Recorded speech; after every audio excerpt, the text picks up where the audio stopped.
Baik, bismillahirrahmanirrahim. Kita akan membahas tentang hukum syara. Itu merupakan sebuah konsekuensi dari keimanan kita pada Allah Subhanahu wa taala.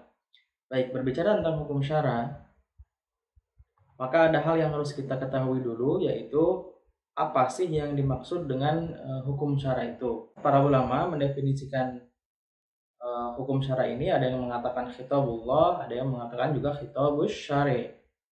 Yang mana kedua istilah ini maknanya sama ya, baik khitabullah ataupun khitabus syari'.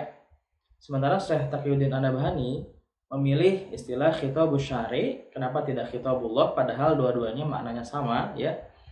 Itu adalah karena untuk meminimalisir kesalahan persepsi, khawatir ada kesalahpahaman bahwa sumber hukum syara' itu hanya Al-Qur'an saja, tidak yang lainnya. Sementara kalau khitabus syari' maka sudah mencakup ya Al-Qur'an, As-Sunnah, hadis, dan yang ditunjukkan oleh Al-Qur'an dan As-Sunnah, yaitu berupa ijma' sahabat dan qiyas.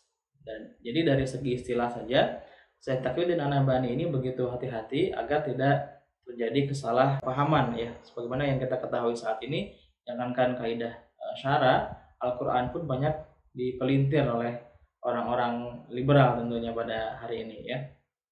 Kemudian seruan untuk apa? Al-muta'alliqu bi af'alil ibadah, yang berkaitan ya, yang berhubungan dengan aktivitas hamba, bil iqtidai, yang berupa tuntutan atau makna lainnya tolab ya, awil takhiri, pemberian pilihan, awil waqi ya, hukum waqi atau penetapan. Itu sekilas terkait dengan definisi hukum syara' yang tentu tidak akan bisa kita bahas secara menyeluruh pada pertemuan yang singkat ini. Lalu kemudian secara umum hukum syara' itu terdiri dari dua bagian. Yang pertama ada hukum terkait benda, yang kedua ada hukum terkait dengan perbuatan. Nah, hukum syara' terkait pada benda itu seperti apa? Ada kaidah usul yang mengatakan al-aslu fil asya al-ibahah. Ya, hukum asal setiap perbuatan itu adalah mubah atau boleh.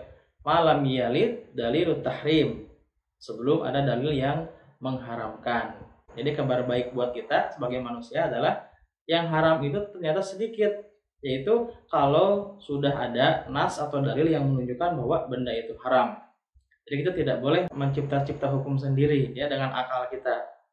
Harus ada nas yang kemudian mengatakan bahwa suatu benda itu haram. Satu-satunya sumber yang boleh mengatakan bahwa benda itu haram ya, tidak boleh digunakan, harus ditinggalkan adalah dalil syara' gitu ya. Jadi kaidah ini harus kita pahami juga ya, bahwa sekali lagi hukum asal setiap benda ya, al aslu fil asya'i al-ibahah, hukumnya adalah mubah atau boleh. Malam yarid dalilut tahrim, selama belum ada dalil yang mengharamkan.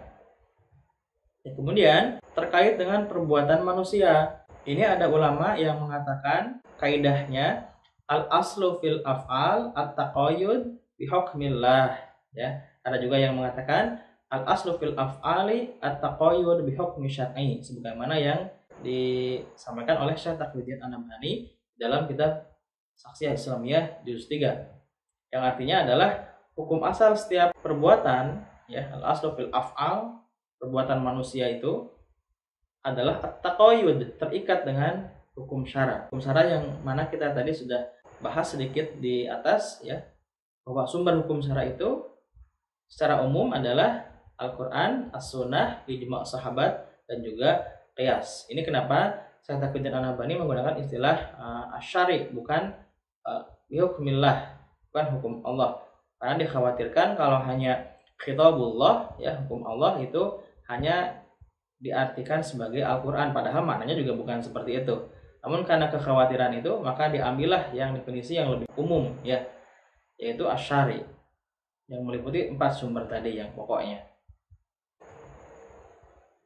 Lalu kemudian mengapa kita sebagai manusia harus terikat pada hukum syara'?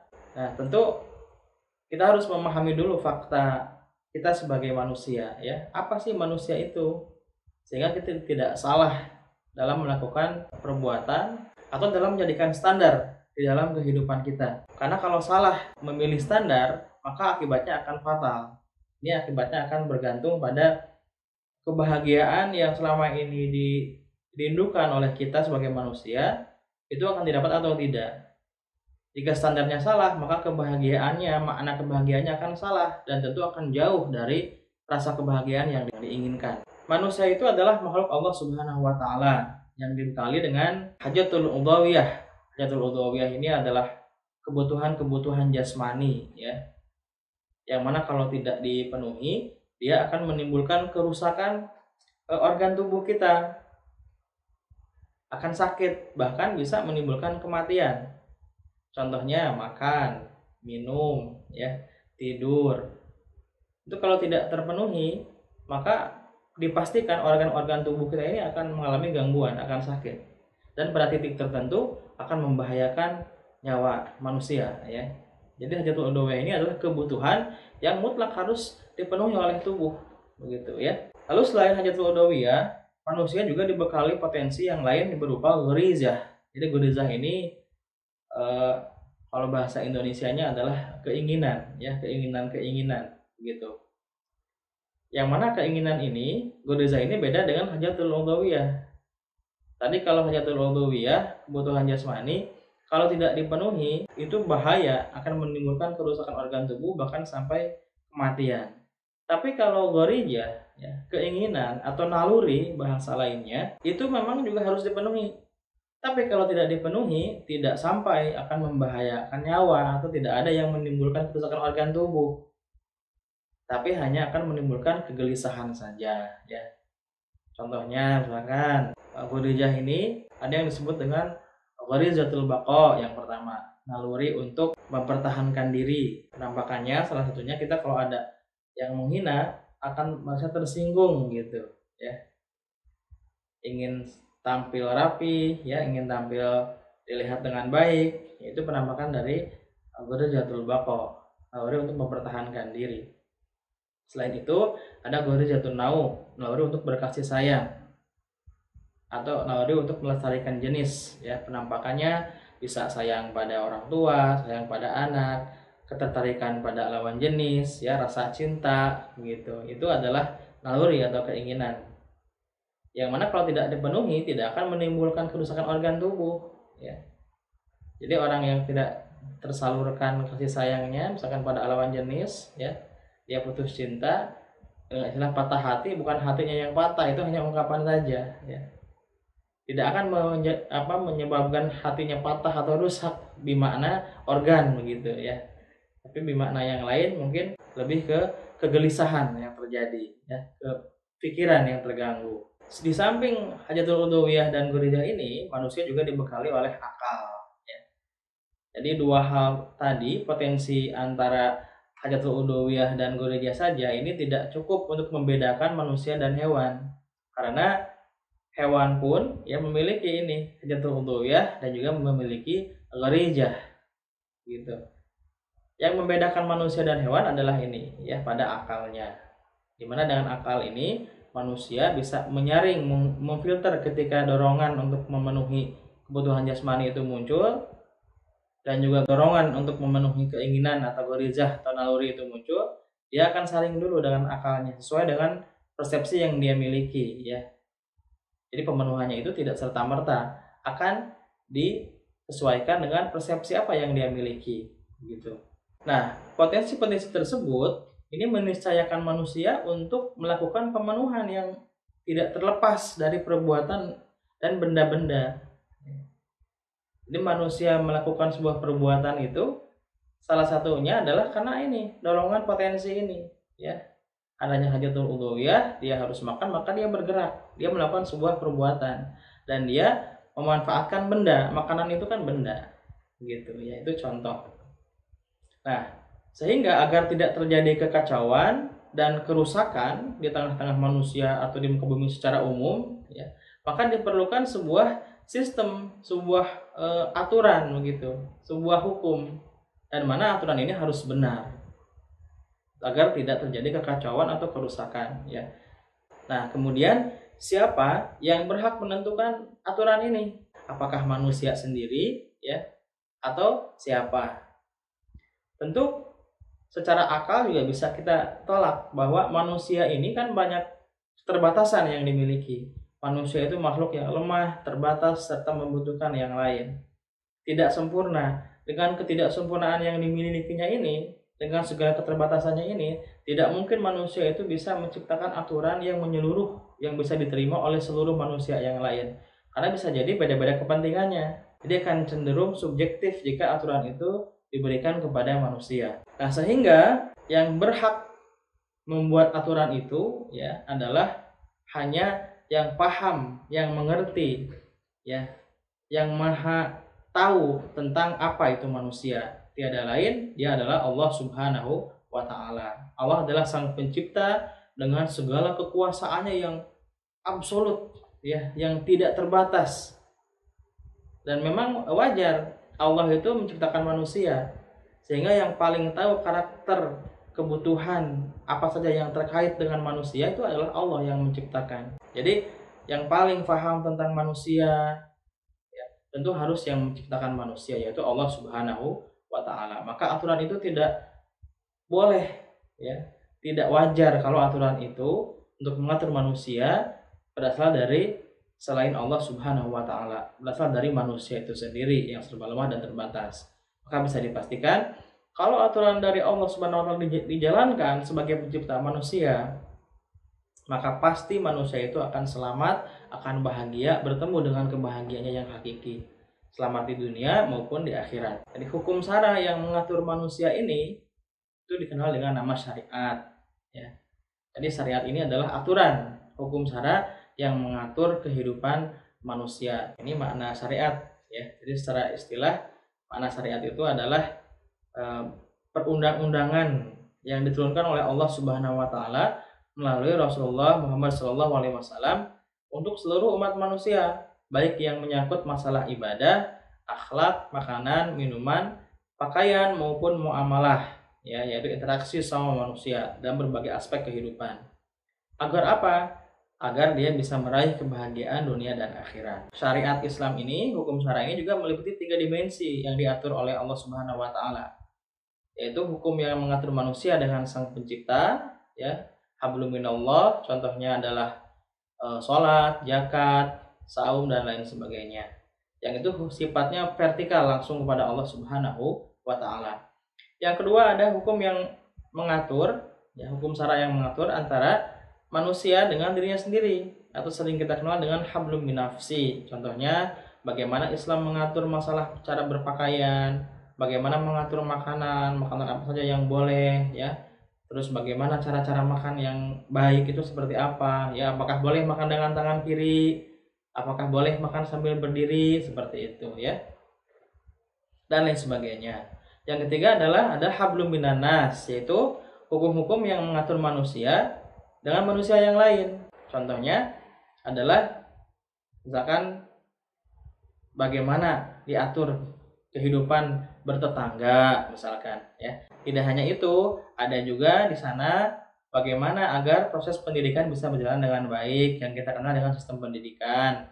Ada juga sistem pergaulan antara pria dan wanita seperti apa ya. Sistem perdagangan, sistem ekonomi, hingga sampai sistem mengelola sebuah kehidupan berbangsa dan bernegara ya, sistem ketatanegaraan, sistem pemerintahan. Itu semua adalah dimensi yang dicakup oleh seluruh syariat Islam. Jadi disinilah kenapa Islam itu disebut sebagai agama yang sempurna, karena mengatur seluruh aspek kehidupan.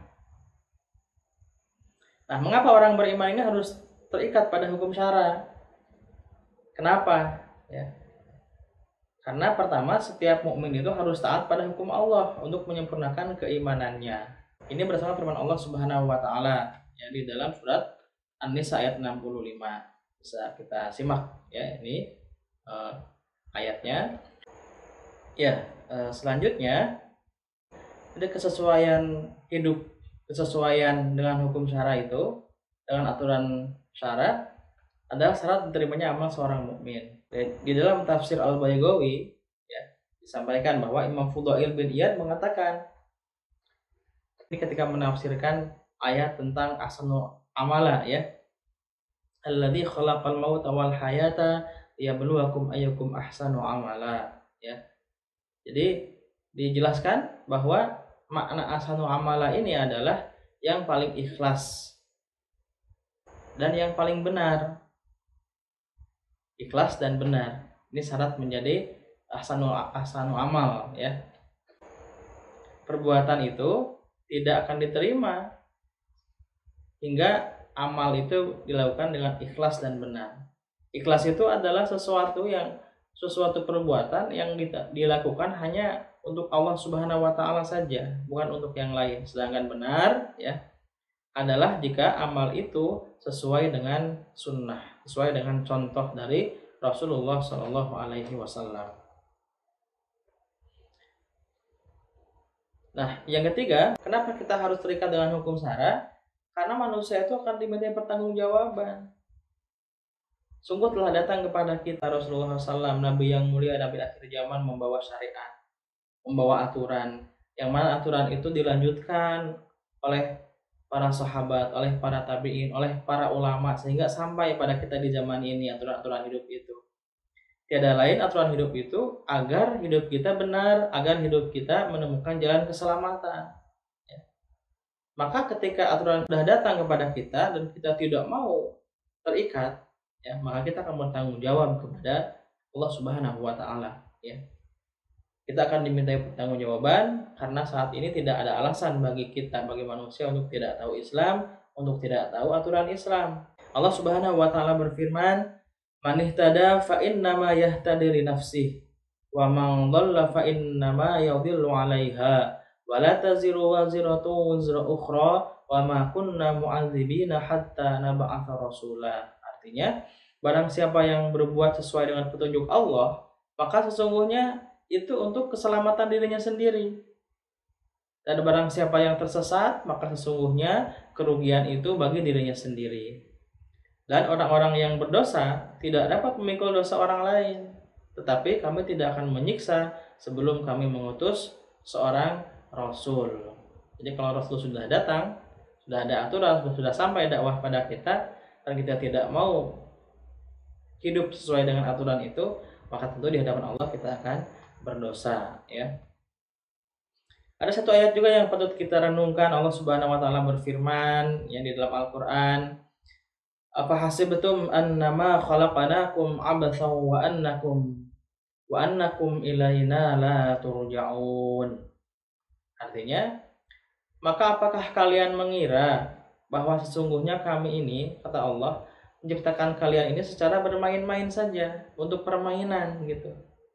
Dan kalian tidak akan dikembalikan kepada kami.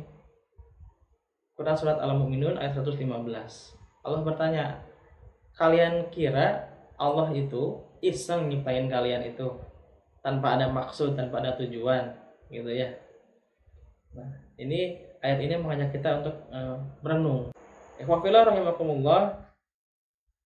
Waktu terus bergerak, terus berlalu, dan kabar buruknya, semua yang telah kita lewati itu tidak akan bisa terulang. Secanggih apapun alat yang kita miliki, sebanyak apapun uang yang kita dapatkan, tidak akan bisa mengulang yang namanya waktu. Jadi sebelum semuanya terjadi penyesalan, maka manfaatkanlah waktu yang masih Allah berikan ini untuk tunduk dan patuh hanya kepada Allah Subhanahu wa ta'ala. Dengan apa? Dengan cara menjalankan seluruh syariatnya, seluruh aturannya, seluruh hukum syara, baik yang berkaitan langsung dengan Allah, hablum minallah, atau dengan diri sendiri, hablum minafsi, atau dengan manusia yang lain, hablum minanas. Jadi sebelum semua terlambat, sebelum nyawa ini meninggalkan raga, kita terbaring kaku tak berdaya, kematian tiba menyapa kita, maka mari kita semua perbaiki amal-amal kita agar sesuai dengan apa yang Allah inginkan, ya. Sehingga kita bisa berhasil melewati kehidupan dunia yang sementara ini, dan kelak kita layak mendapatkan rahmat Allah Subhanahu wa taala, kita layak untuk masuk surga, ya. Apa yang akan kita dapatkan di surga itu? Hal-hal yang menyenangkan, hal yang bahagia yang belum pernah sebelumnya itu dilihat oleh mata, mala ainun ra'at wala udunun sami'at, dan belum pernah terdengar oleh telinga, wala khatara fil qalbil basar, dan belum pernah terlintas sedikit pun di dalam hati seorang manusia. Kenikmatan seperti apa itu wallahu a'lam. Ya, itulah kenikmatan surga yang abadi. Dan yang paling indah kan abadi. Kebersamaan kita itu tidak abadi. Betapa kita ingin terus bersama-sama dengan orang tua kita, tetap tidak bisa kita. Apakah karena terpisah oleh jarak, oleh waktu, oleh tempat, atau terpisah oleh kematian? Ya, tidak bisa. Maka yang namanya dunia ini tidak ada yang abadi di dunia ini. Apakah kesenangan, kesedihan, ya, bahagia, susah, itu tidak ada yang abadi. Semua pasti akan berakhir, semua pasti akan berganti. Yang abadi hanyalah kehidupan di akhirat. Ingin nikmat yang abadi, itulah di surga, ya.